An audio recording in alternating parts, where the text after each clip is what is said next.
Baik, Assalamualaikum warahmatullahi wabarakatuh. Waalaikumsalam warahmatullahi wabarakatuh. Selamat siang, apa kabarnya Bapak, Ibu? Alhamdulillah sehat. Alhamdulillah A sehat. Alhamdulillah kalau dalam kondisi sehat. Baik, pada siang hari ini kita akan melakukan, diskusi nih terkait, isu kontemporer global ya. Jadi sebelumnya saya mohon izin untuk share screen terlebih dahulu ya. Silakan.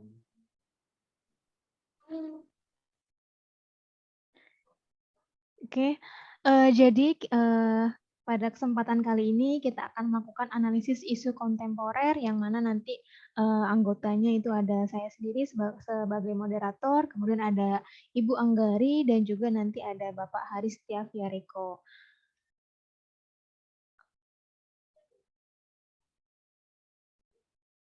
Nah, sebelum kita masuk dalam analisis isu global kontemporer itu, kita harus paham dulu nih, apa sih sebenarnya isu-isu global kontemporer, seperti itu ya.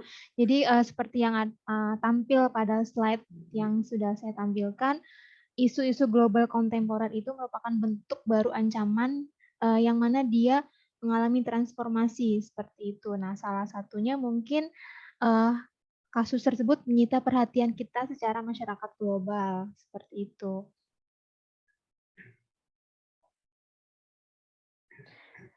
Nah, untuk analisisnya kira-kira yang termasuk dalam isu global itu mungkin bisa masalah obat-obatan, imigrasi, lingkungan hidup, kemudian juga terkait dengan keamanan masyarakat, tantangan ekonomi dan global, sampai dengan mungkin terjadinya produksi senjata ringan.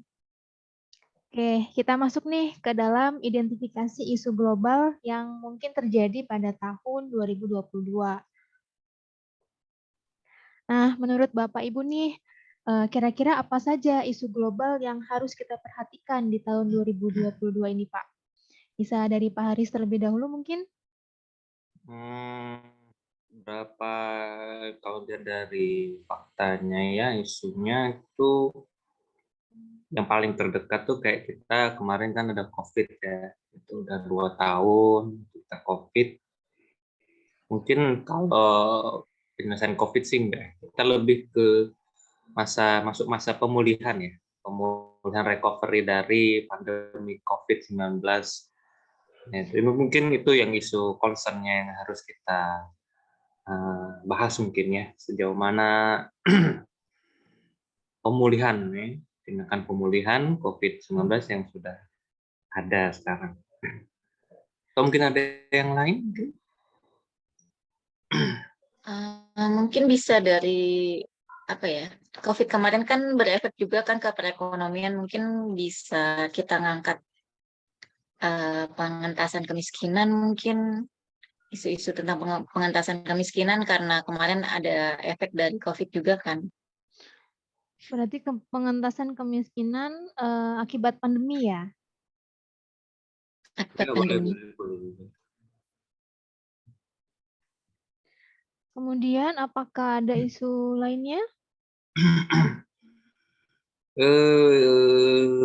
Mungkin yang terbaru nih yang di perang Ukraina, mungkin konflik Konflik keamanan ya, kan itu konflik menyangkut keamanan warga. kemanusiaan. Nah, Ya, konflik kemanusiaan. keamanan dan kemanusiaan. Misalkan kita kasih contoh Ukraina dan Rusia ya, Pak ya. Ya, di forum.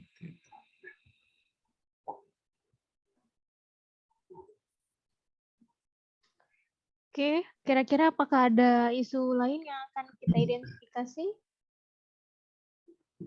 Mungkin ini ya karena saya dari teknik lingkungan mungkin mengenai ini perubahan iklim gitu kan. Apalagi kemarin kan sudah COVID itu ternyata memang terbukti ini ya meningkatkan stabilitas iklim ya. Perubahan iklim itu baik tapi manusianya yang malah mungkin buruk. Perubahan iklim secara iklim global ya, Pak. ya secara global.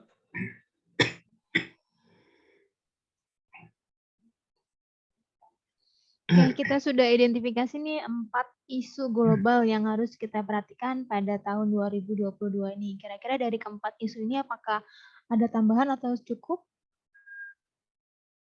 Kayaknya cuma lumayan lah, cukup lah. Oke. Itu mungkin Bu Anggri ada tambah yang ibu-ibu nih.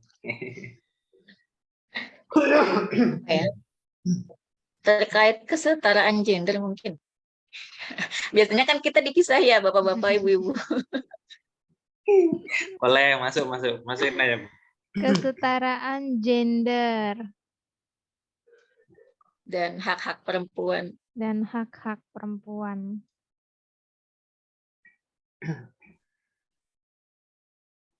Oke, Oke, kayaknya udah cukup tuh, sudah udah cukup lumayan. ya. Oke. Iya, Kemudian kayak setelah udah kita ada banyak.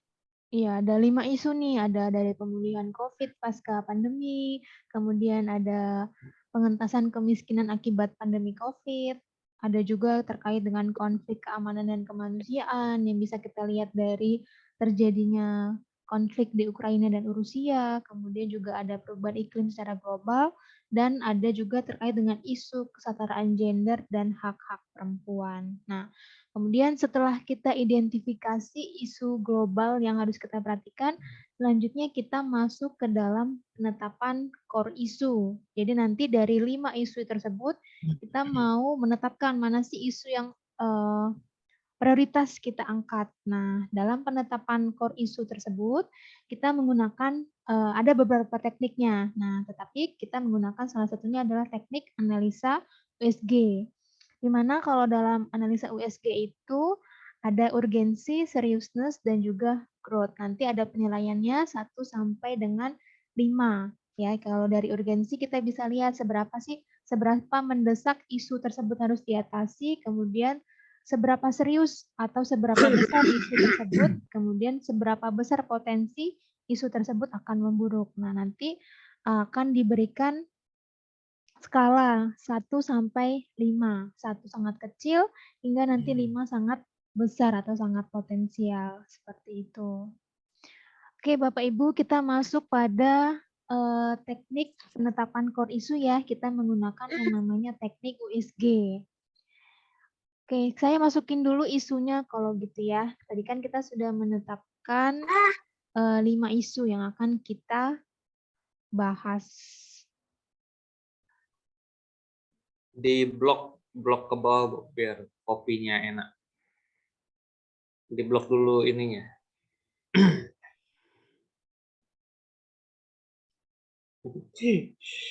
Nah, siap. Masih juga. Oh, udah paksa satu-satu itu.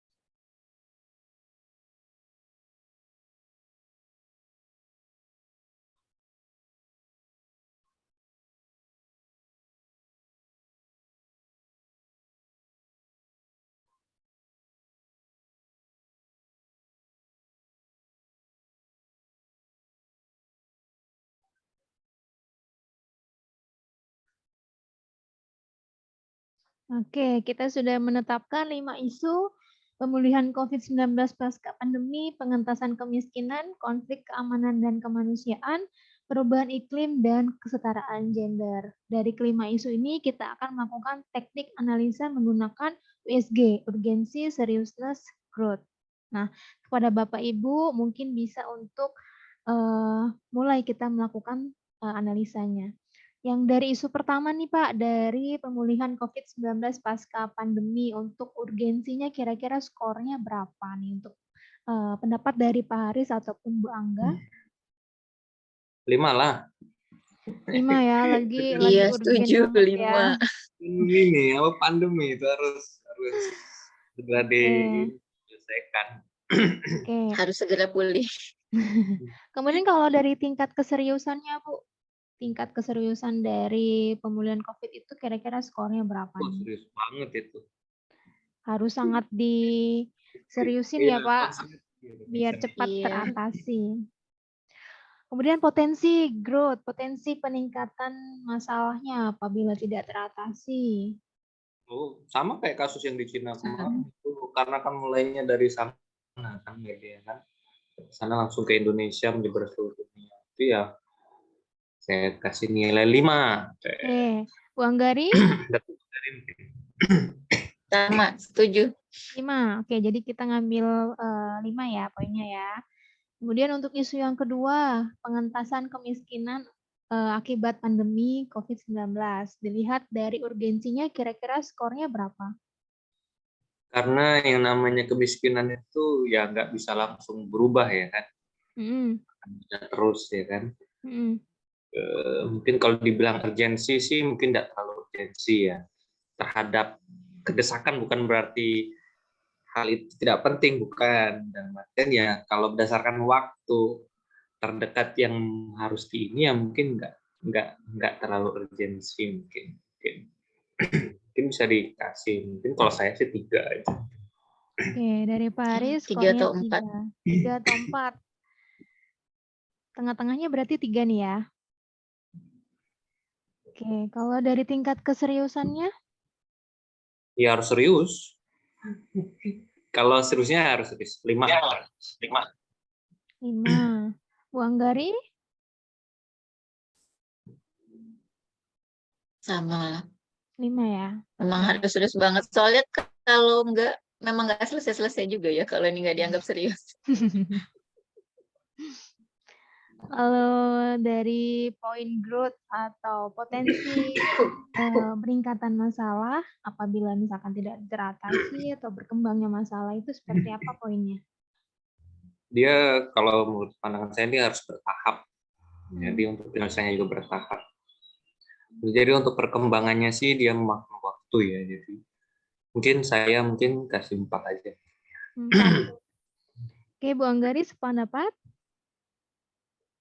Pendapat. Oke. Bang Garis pendapat terus.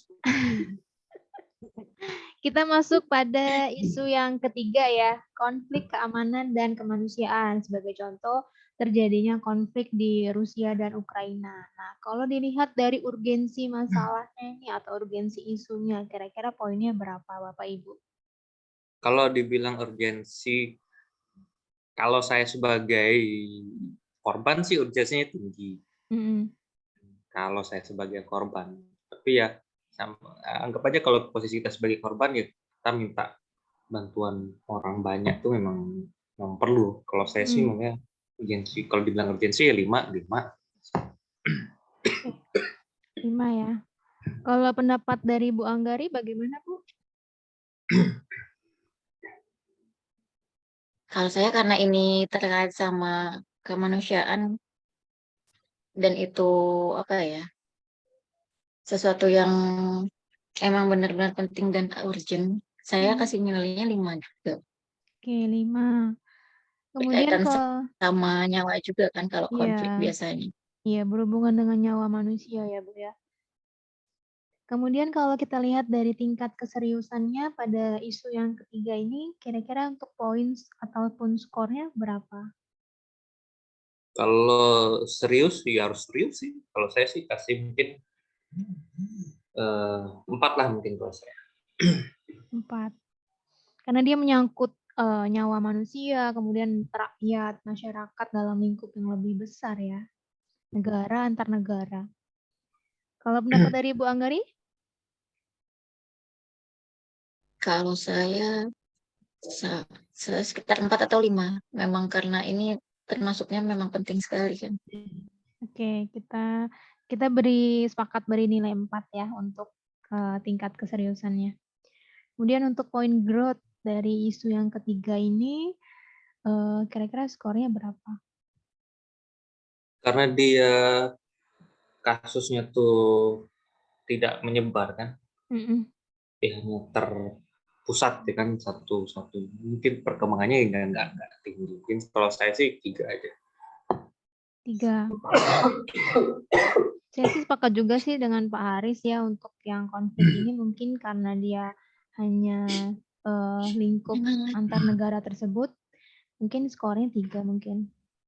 Bu Anggari apakah sependapat atau ada pendapat lain?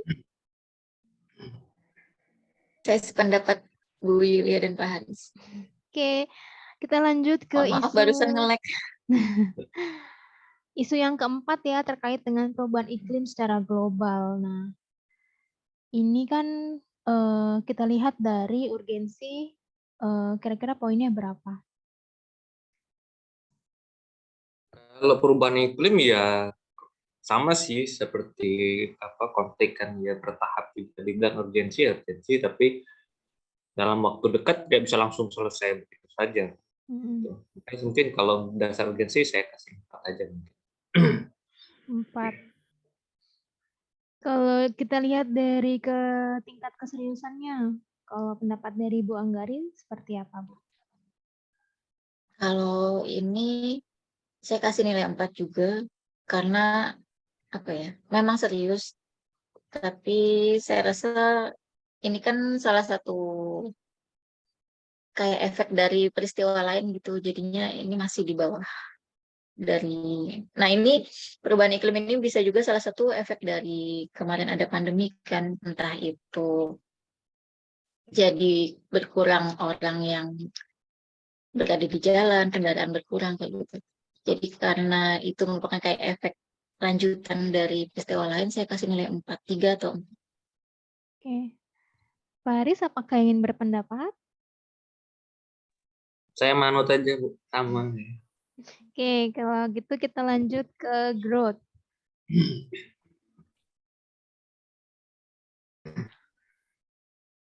Kalau growth ini Mm, kalau skalanya besar ya mungkin kayak contoh kan kayak kebakaran hutan itu kan bisa efeknya kan bisa dampaknya kan bisa beda negara waktu dulu kita kan kebakaran mm, Malaysia, Jambi, Sumatera kan kena semua. Kalau perkembangan sih mungkin saya kasih 5 aja. 5, ya. Oke, kita sepakat ya untuk isu perubahan iklim, untuk yang poin growth kita kasih nilai 5. Selanjutnya nih isu yang kelima tentang kesetaraan gender dan hak-hak perempuan. Nah, dilihat dari urgensinya nih, kalau pendapat dari Ibu Anggari seperti apa, Bu?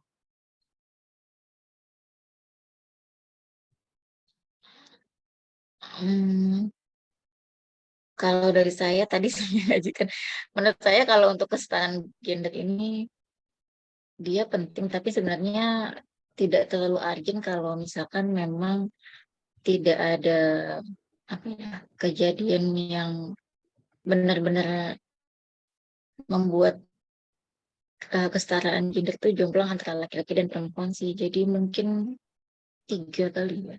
3 ya, Bu? Oke. Jadi mungkin ada pro kontra mungkin ya terkait dengan kesetaraan gender ya. Balik lagi nanti bagaimana di masyarakatnya seperti apa. Kemudian untuk yang Iya. seriousness-nya, kira-kira poinnya berapa nih, Bu? 5 lah, nanti kalau nggak kasih 5 saya dibenci pula. 4 nggak, 3 atau 4? 5 lah, 5. 4 lah. 5, 4. Nanti nggak 5, makan saya. 4. Keseriusan masalah ya. Kita beri poin 5 ya. Maksimal. Oke. Kalau dari growth-nya, Kalau dari grupnya mungkin 3 kali ya. iya. Karena mungkin dampaknya cakupannya belum tentu luas ya, Bu ya. 3. Oke. Baik, kita hitung dulu ya total skor dari masing-masing isu supaya kita bisa menentukan peringkatnya.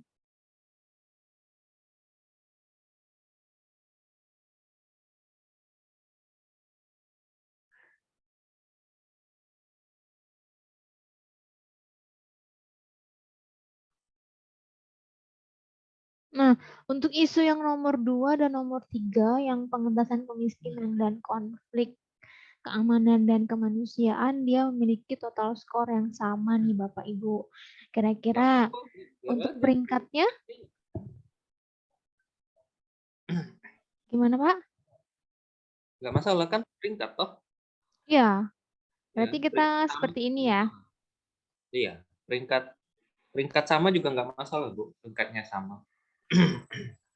Peringkatnya sama, berarti sama-sama peringkat 3 gitu, Pak? Ya, boleh.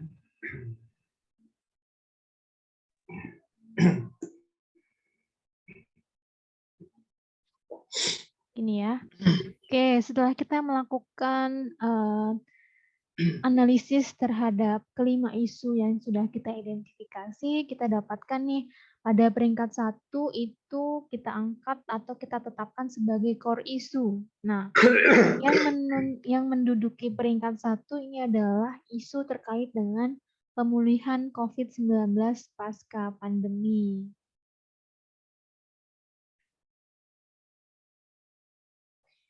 Oke.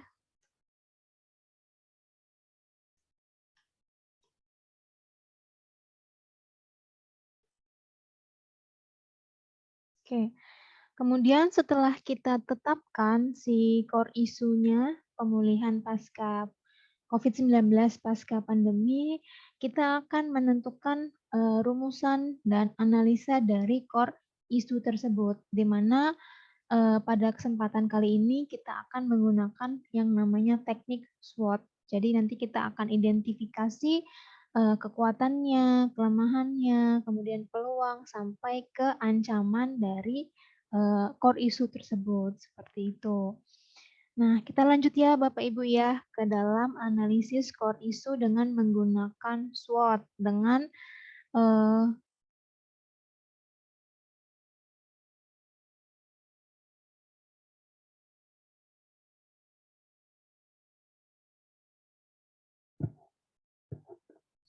Nah, yang pertama adalah kita berbicara tentang strength atau kekuatan. Kira-kira kekuatan dari isu tersebut kira-kira apa nih Bapak Ibu?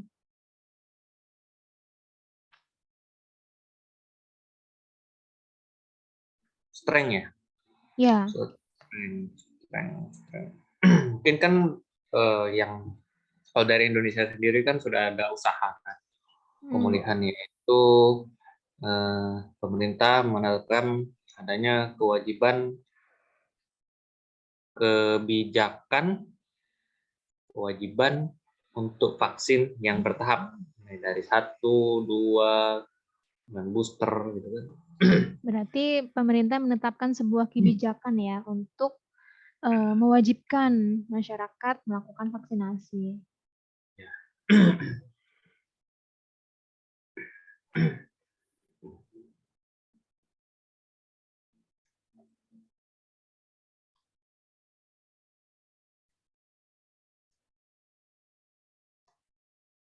Oke, kemudian kita lanjut pada kelemahan atau yang kelemahannya kalau dari isu ini kira-kira apa Bu Anggari? Kalau terkait vaksin kan dulu terutama di awal-awal ya ada berita hoax gitu. Jadi vaksin tuh bukannya bikin tambah sehat malah bikin tambah sakit gitu kan. Mungkin lebih ke apa ya, kepercayaan dari masyarakat sendiri terhadap efektivitas vaksin.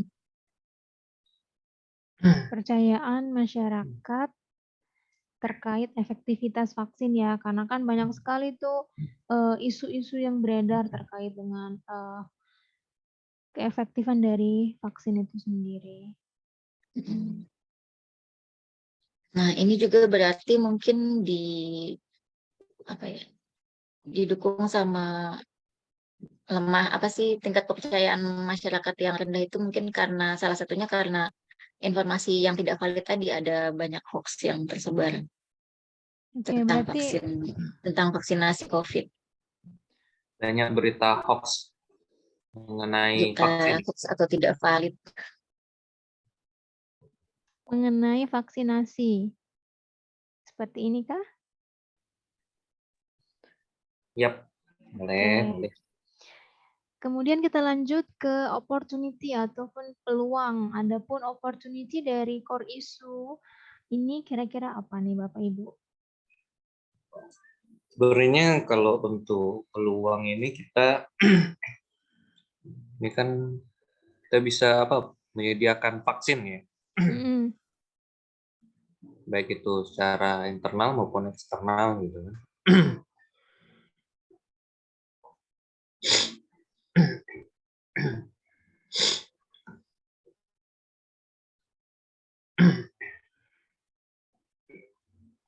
Oke.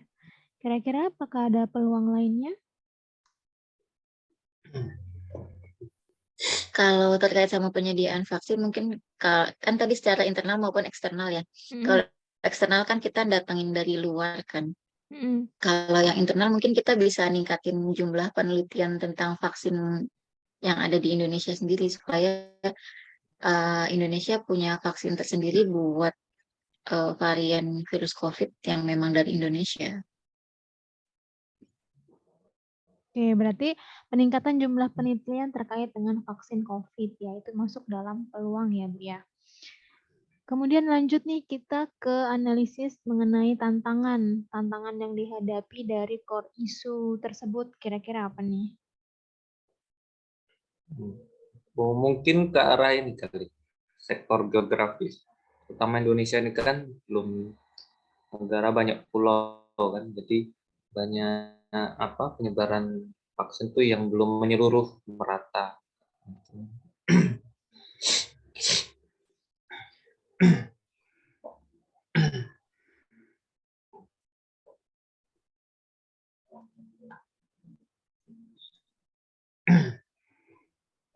Oke,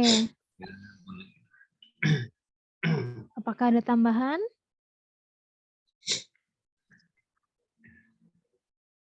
Mungkin Cukup. bisa karena tadi kan masyarakat masih sedikit yang percaya tentang keefektifan vaksin kan.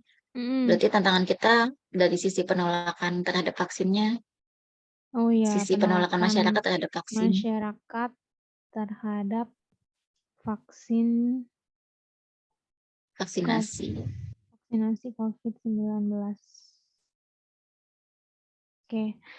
Oke, baik Bapak Ibu, kita sudah melakukan identifikasi dari core isu yang telah kita analisis. Ini didapatkan analisis SWOT dari kekuatan, kemudian kelemahan, kemudian tantangan dan peluangnya. Nah, setelah kita tentukan melalui analisis SWOT, kita harus memiliki alternatif strateginya seperti apa, gitu. Jadi kita akan tentukan nih alternatif strategi untuk memecahkan eh, masalah yang dihadapi seperti itu. Yang pertama kita bisa lihat dari alternatif strategi yang kita lihat dari strength dan opportunity. Kalau kita lihat dari kekuatan dan peluangnya, kira-kira alternatif strategi yang bisa kita berikan seperti apa? Berarti itu irisan ya, Bu ya. Ya, Jadi kalau karena ada kewajiban vaksinasi, kemudian peluangnya penyediaan vaksin, kemudian mm-mm, baik secara internal maupun eksternal, berarti kita bisa ini ada kolaborasi, gitu kan, mm-mm. multidisiplin, ilmu untuk pencapaian pemulihannya terkait vaksinasi. Kolaborasi multidisiplin ilmu untuk percepatan Pemulihan pemulihan. terkait ini ya, vaksinasi.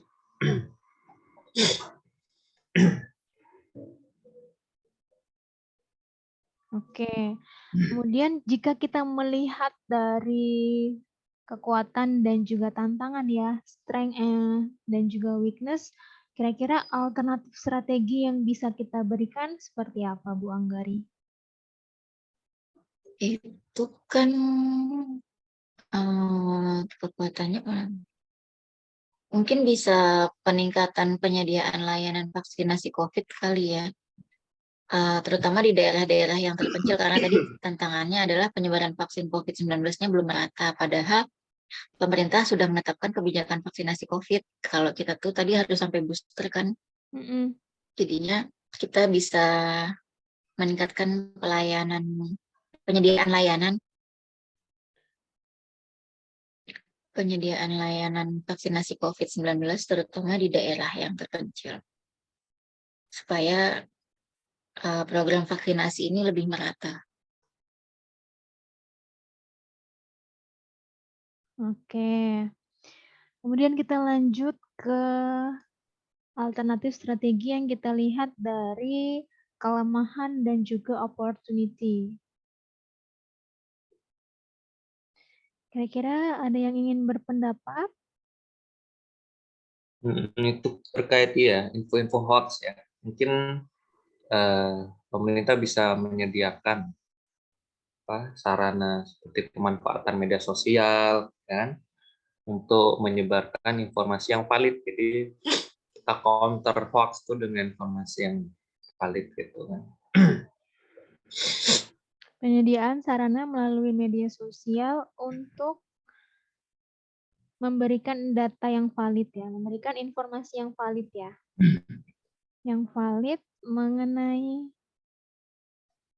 vaksinasi COVID-19.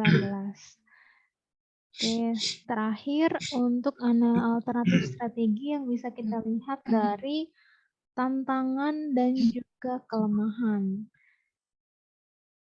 Kalau ini mungkin karena tadi di tantangannya di daerah terpencil ya, biasanya kan kalau di daerah-daerah layanan kesehatan kan dititik beratkan ke apa namanya layanan Puskesmas. kesehatan tingkat pertama kayak puskesmas kayak gitu kan. Vaskes tingkat Nah pertama. mungkin puskesmas tingkat pertama mungkin bisa dari vaskes tingkat pertama itu mengadakan kayak kegiatan penyuluhan tentang berkaitan dengan vaksinasi COVID kayak gitu, mulai dari manfaatnya misalnya atau waktu untuk vaksinasi COVID-nya itu tiap berapa lama. Jadi perlu untuk diadakan penyuluhan ya oleh vaskes tingkat pertama terkait dengan vaksinasi, mulai dari manfaat, kemudian nanti efek sampingnya seperti apa, bagaimana cara mengatur Iya, efek sampingnya, seperti iya. itu ya. Oke, baik Bapak Ibu, setelah kita lakukan analisis SWOT, kemudian sudah kita tentukan nih alternatif strategi untuk pemecahan masing-masing masalah yang ada pada core isu tersebut. Nah,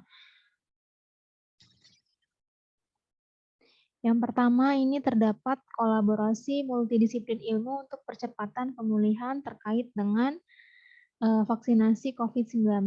Kemudian juga terdapat peningkatan penyediaan layanan vaksin COVID terutama pada daerah terpencil. Kemudian selain itu kita juga harus menggunakan media sosial dengan baik untuk memberikan informasi yang valid mengenai vaksinasi COVID-19. Dan yang terakhir, mungkin bisa diadakan penyuluhan ya oleh fasilitas kesehatan setempat tingkat pertama terkait dengan vaksinasi COVID-19 dari mulai manfaat, kemudian indikasinya seperti apa, kontraindikasi, efek samping dan lain-lain sebagainya supaya masyarakat lebih memiliki pandangan yang terbuka terkait dengan vaksinasi COVID-19. Seperti itu. Iya, betul Bu Yulia, betul sekali. Setuju. Baik Bapak Ibu, mungkin kita sudah masuk pada tahap yang terakhir dalam analisis isu kontemporer ya, di mana yang pertama kita sudah identifikasi isu, kemudian kita lakukan teknik analisa menggunakan teknik analisa USG untuk menetapkan core isu, kemudian dari core isu tersebut kita lakukan analisis SWOT, kemudian selanjutnya kita telah menemukan gagasan alternatif ataupun problem solving dari core isu tersebut. Nah, mungkin itu akhir dari diskusi kita pada siang hari ini. Semoga apa yang kita sampaikan nanti bisa bermanfaat juga. Aspirasi ataupun gagasan yang kita utarakan bisa membantu pemerintah dalam proses pemulihan COVID pasca pandemi. Baik, saya tutup kegiatan diskusi kita pada siang hari ini. Saya mohon maaf apabila ada salah kata. Kepada Allah saya mohon ampun. Wassalamualaikum warahmatullahi wabarakatuh. Waalaikumsalam. Waalaikumsalam Terima warahmatullahi kasih. wabarakatuh. Terima kasih banyak.